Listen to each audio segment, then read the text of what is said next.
Gates of Imagination presents The Hound by H.P. Lovecraft, read by Josh Greenwood. Chapter 1. In my tortured ears there sounds unceasingly a nightmare whirring and flapping, and a faint distant baying as of some gigantic hound. It is not dream, it is not, I fear, even madness, for too much has already happened to give me these merciful doubts. St. John is a mangled corpse. I alone know why, and such is my knowledge that I am about to blow out my brains for fear I shall be mangled in the same way. Down unlit and illimitable corridors of eldritch fantasy sweeps the black, shapeless nemesis that drives me to self-annihilation. May heaven forgive the folly and morbidity which led us both to so monstrous a fate.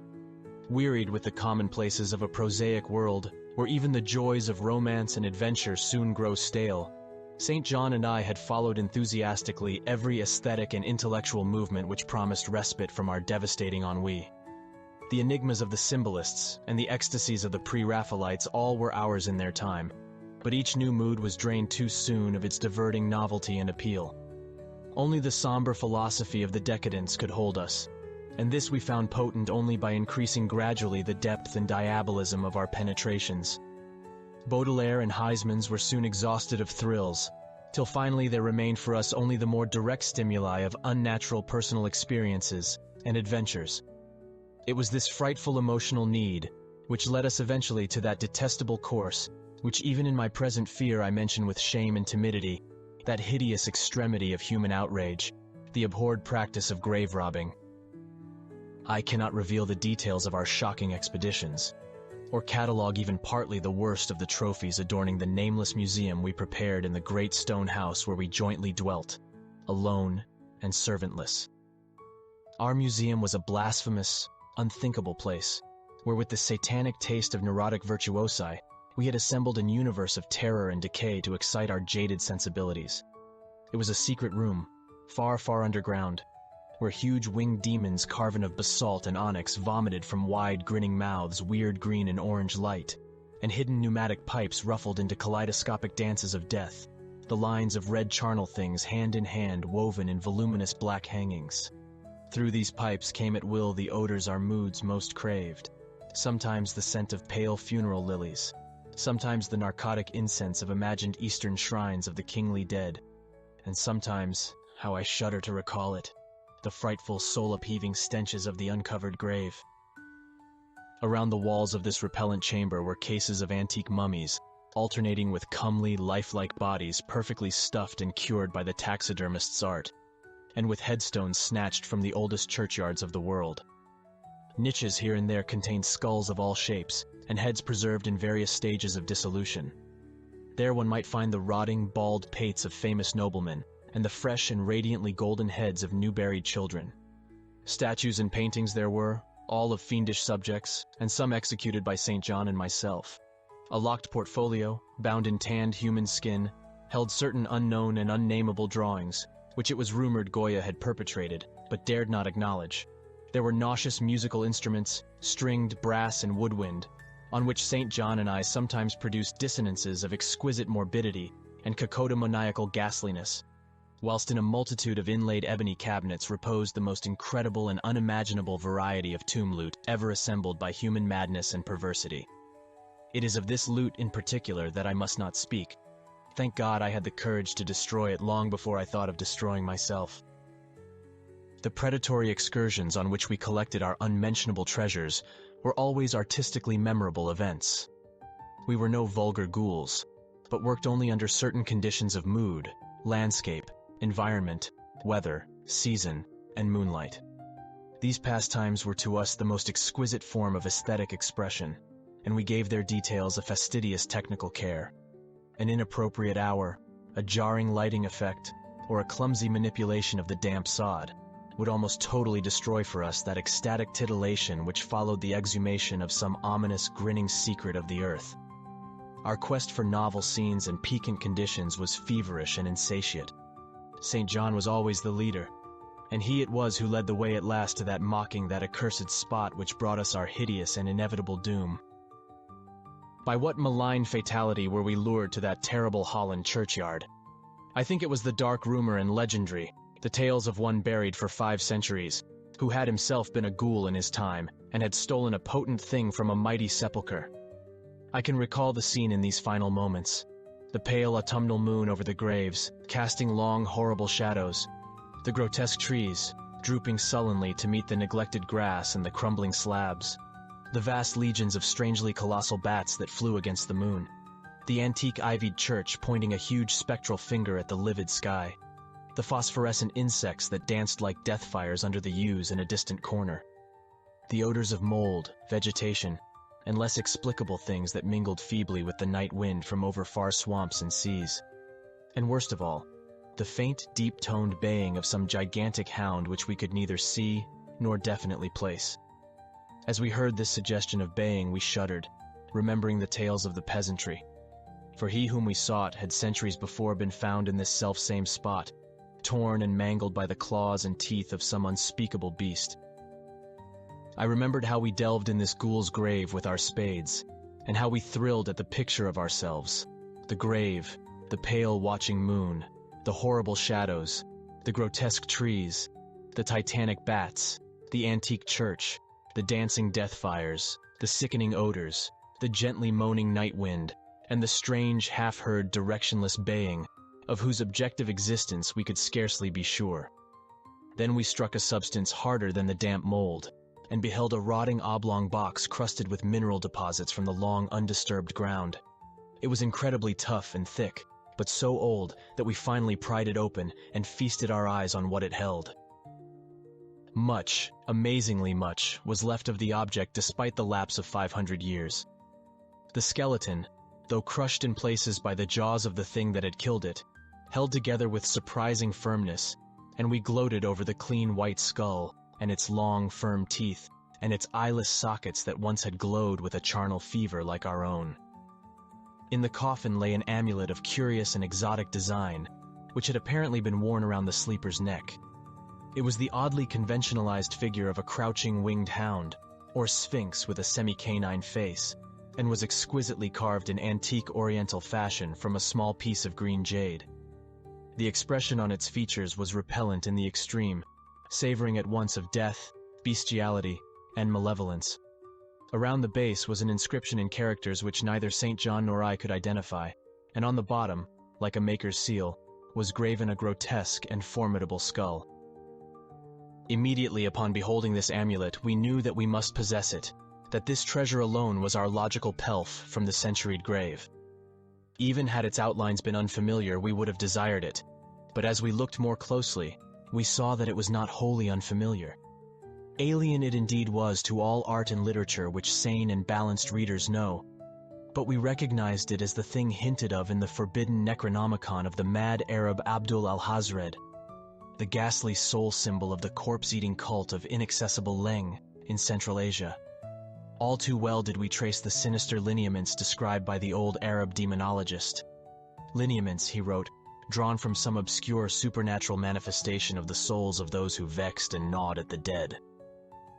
Seizing the green jade object, we gave a last glance at the bleached and cavern-eyed face of its owner, and closed up the grave as we found it. As we hastened from that abhorrent spot, the stolen amulet in St. John's pocket, we thought we saw the bats descend in a body to the earth we had so lately rifled, as if seeking for some cursed and unholy nourishment. But the autumn moon shone weak and pale, and we could not be sure. So too, as we sailed the next day away from Holland to our home, we thought we heard the faint, distant baying of some gigantic hound in the background. But the autumn wind moaned sad and wan, and we could not be sure. Chapter 2. Less than a week after our return to England, strange things began to happen. We lived as recluses, devoid of friends, alone, and without servants in a few rooms of an ancient manor house on a bleak and unfrequented moor, so that our doors were seldom disturbed by the knock of the visitor.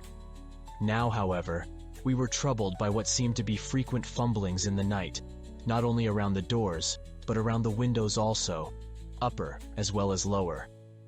Once we fancied that a large, opaque body darkened the library window when the moon was shining against it, and another time we thought we heard a whirring or flapping sound not far off. On each occasion, investigation revealed nothing, and we began to ascribe the occurrences to imagination alone.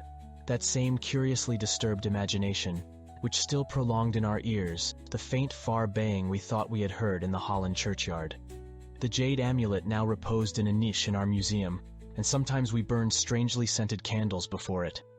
We read much in Alhazred's Necronomicon about its properties, and about the relation of ghouls' souls to the objects it symbolized, and were disturbed by what we read. Then terror came. On the night of September 24th, 1921, I heard a knock at my chamber door. Fancying it St. John's S, I bade the knocker enter, but was answered only by a shrill laugh.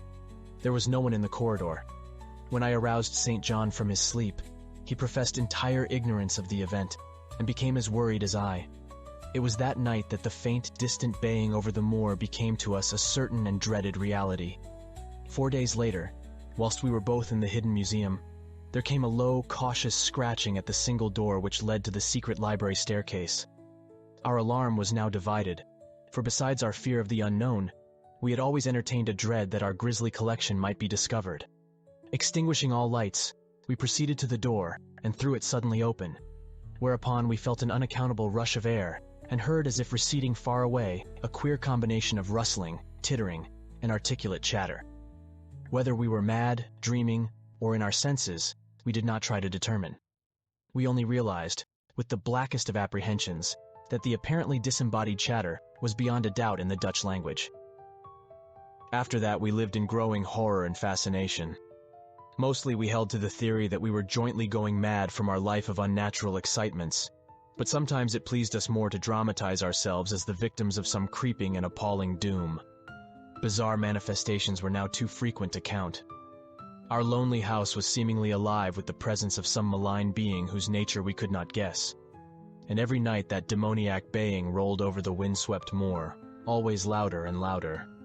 On October 29th, we found in the soft earth underneath the library window a series of footprints utterly impossible to describe.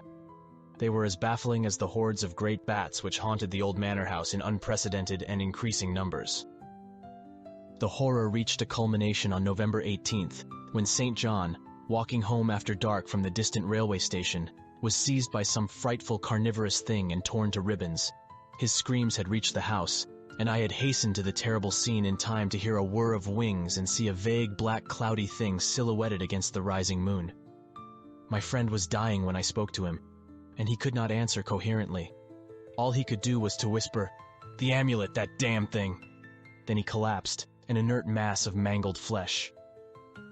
I buried him the next midnight in one of our neglected gardens, and mumbled over his body one of the devilish rituals he had loved in life.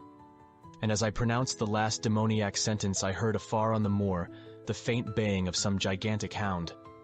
The moon was up, but I dared not look at it. And when I saw on the dim-lit moor a wide nebulous shadow sweeping from mound to mound, I shut my eyes and threw myself face down upon the ground. When I arose trembling, I know not how much later, I staggered into the house and made shocking obeisances before the enshrined amulet of green jade. Being now afraid to live alone in the ancient house on the moor, I departed on the following day for London, taking with me the amulet after destroying by fire and burial the rest of the impious collection in the museum. But after 3 nights I heard the baying again, and before a week was over felt strange eyes upon me whenever it was dark. One evening as I strolled on Victoria Embankment for some needed air, I saw a black shape obscure one of the reflections of the lamps in the water. A wind stronger than the night wind rushed by, and I knew that what had befallen St. John must soon befall me. The next day I carefully wrapped the green jade amulet and sailed for Holland. What mercy I might gain by returning the thing to its silent, sleeping owner I knew not, but I felt that I must at least try any step conceivably logical. What the hound was, and why it pursued me, were questions still vague, but I had first heard the baying in that ancient churchyard, and every subsequent event, including St. John's dying whisper, had served to connect the curse with the stealing of the amulet. Accordingly, I sank into the nethermost abysses of despair when, at an inn in Rotterdam, I discovered that thieves had despoiled me of this sole means of salvation. The baying was loud that evening, and in the morning I read of a nameless deed in the vilest quarter of the city. The rabble were in terror, for upon an evil tenement had fallen a red death beyond the foulest previous crime of the neighborhood. In a squalid thieves' den, An entire family had been torn to shreds by an unknown thing which left no trace, and those around had heard all night above the usual clamor of drunken voices a faint, deep, insistent note, as of a gigantic hound. So at last I stood again in that unwholesome churchyard, where a pale winter moon cast hideous shadows, and leafless trees drooped sullenly to meet the withered, frosty grass and cracking slabs, and the ivied church pointed a jeering finger at the unfriendly sky, and the night wind howled maniacally from over frozen swamps and frigid seas. The baying was very faint now, and it ceased altogether as I approached the ancient grave I had once violated, and frightened away an abnormally large horde of bats which had been hovering curiously around it. I know not why I went thither unless to pray, or gibber out insane pleas and apologies to the calm white thing that lay within. But whatever my reason, I attacked the half-frozen sod with a desperation partly mine, and partly that of a dominating will outside myself. Excavation was much easier than I expected, though at one point I encountered a queer interruption, when a lean vulture darted down out of the cold sky and pecked frantically at the grave earth until I killed him with a blow of my spade. Finally, I reached the rotting oblong box and removed the damp nitrous cover. This is the last rational act I ever performed. For crouched within that centuried coffin, embraced by a close-packed nightmare retinue of huge, sinewy, sleeping bats, was the bony thing my friend and I had robbed, not clean and placid as we had seen it then, but covered with caked blood and shreds of alien flesh and hair, and leering sentiently at me with phosphorescent sockets and sharp ensanguined fangs